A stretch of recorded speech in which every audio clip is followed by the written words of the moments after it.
If we put 100 million per parish per year, in 5 years, we shall be talking of 500 million.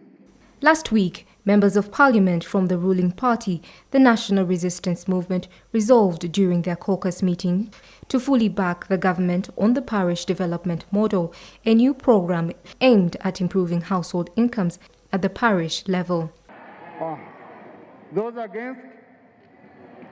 Your Excellency, it's a unanimous decision. Although some people have applauded the move, officials from the Uganda Debt Network, a civil society organization that promotes and advocates for the poor and marginalized, believe that this approach can help address some of the challenges that affect the universal primary education system in one way or another. 67 children go without a meal at school, and so of course they cannot study on a hungry stomach. And so we are saying, while government thought maybe the parents could manage this, we want government to come back to the drawing board and see how we take it on, because it is taking us back. Since its inception in 1997, UPE has helped educate pupils in the country. About 5 million to 10 million learners in a year are educated through the initiative spearheaded by the President Yoweri Museveni. Neglection of children with special needs and congestion. Government left the responsibility of feeding the children to the parents. That is their responsibility, parents and the caretakers or guardians.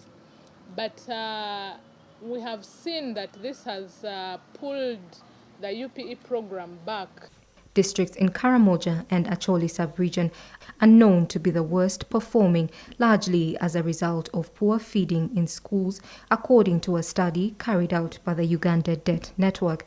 The organization seeks to not only ensure provision of food for children, but also empower the parents to be able to feed their children.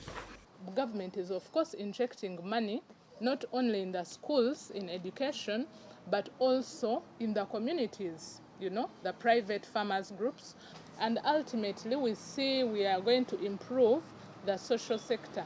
UDN argues that their proposal is viable and will in no way be costlier to government. We see in some districts like Nabila 2, Operation Wealth Creation has done this, whereby schools are being treated as households and they are being given seedlings and farm inputs to take on the issue of school gardening. There are worries that if the project is not implemented properly, the education sector will continue to plummet. It wouldn't be fair for one to call a child a problem. Their child has already come into this world and the child must go ahead and feed and survive, or must go to school or whatever. Otherwise, that's why we are having problems repeatedly. We are having street children. Most of them are coming from those regions. According to the President, the parish model aims to spring nearly 39% of households from subsistence economy to commercial production.